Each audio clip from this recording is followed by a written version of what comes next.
It's always an idea to turn the camera on. Let's do a movie review. Should we do a movie review? This is Nomadland. It was released last year, but it's had a formal release this year because of the whole COVID issue. Directed by Zhao, starring Frances McDormand. Did well at the Oscars this year, which was nice, and that's what turned my attention to it, because it did well. Based on a book called Nomadland, Surviving America by Jessica Bruder, which in itself was turned into a documentary when it was first released, Camper Force 2017, which is more of a documentary style movie, whereas Nomadland is again fictionalized. There's a narrative, and it features three of the van dwellers that were in the original book: Linda May, Charlene Swanky, and Bob Wells. They're in the book, and they appear in the film as versions of themselves. What's it about? Well, it's about a character called Fern, who in 2011 finds herself out of work in the town of Empire, Nevada. The whole town is kind of based around the US gypsum manufacturing plant.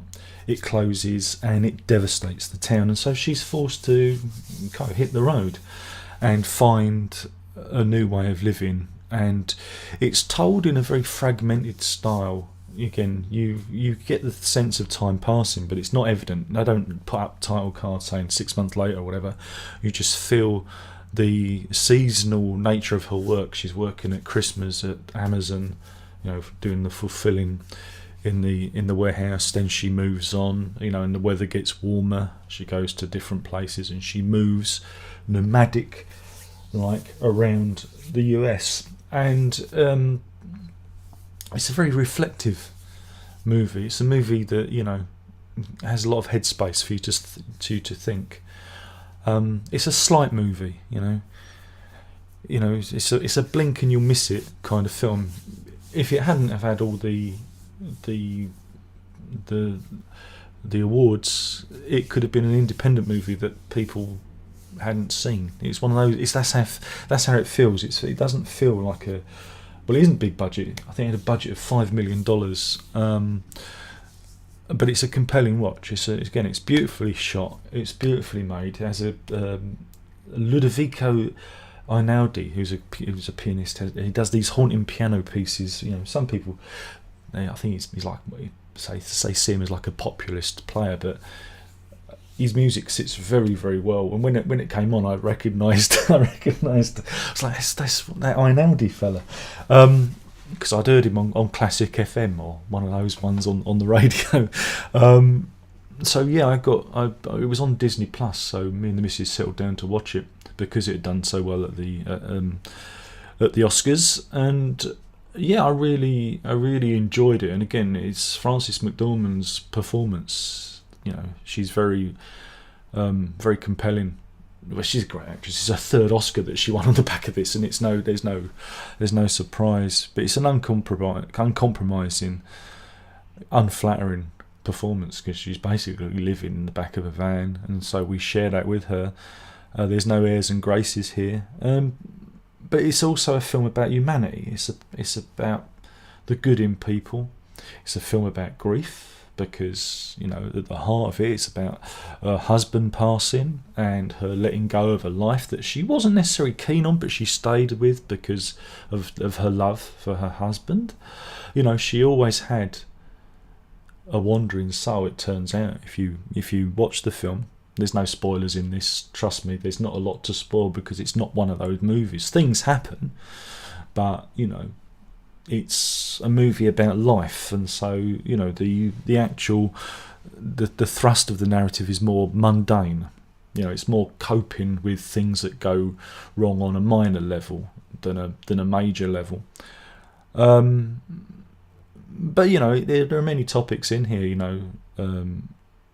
Isolation, problem solving, humanity, like I said, the passage of time, getting older.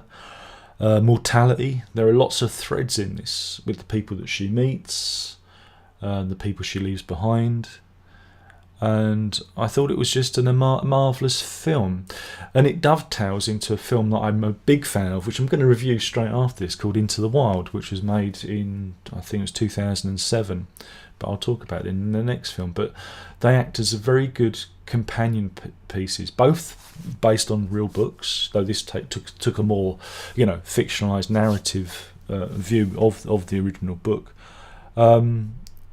and both deal with the idea of the wandering soul, of the person who can't settle down.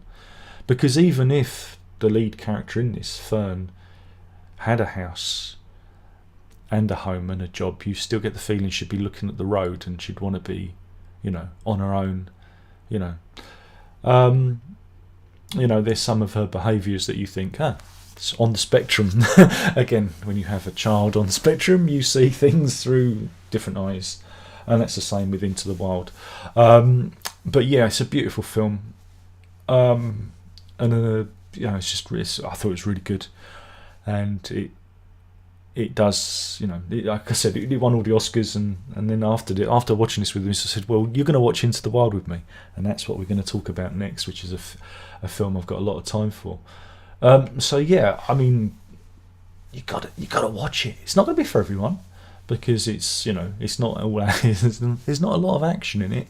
It's about people, it's about interactions, it's about life, it's about humanity, it's about empathy, compassion. Yeah, the real star of this, there may have been a stutter in my performance because we lost connection. The real star of the movie is the American landscape, and you see lots of that, as she travels around and the seasons passing. And it's a wonderful movie. Again, not necessarily a movie you'd expect to win an Oscar, because there aren't any angst-ridden performances. It's all pretty underplayed, and that's what makes it charming. It's real. It feels very, very real. So yeah, do check it out. Do I give these things ratings? I don't think I do. But anyway, do check it out, because it's really cool. And yeah, and it's on Disney Plus, and it's going to be hitting the cinemas on the 17th of May. When everything reopens in the UK anyway. I don't know where you are. Hopefully everything is moving on. But yeah, give it a chance. And what I'm going to be talking about in the next video is Into the Wild, a film that I've loved for many, many years. Thank you for watching. There's only one thing left to say, and you know what that is, and that is ta-da.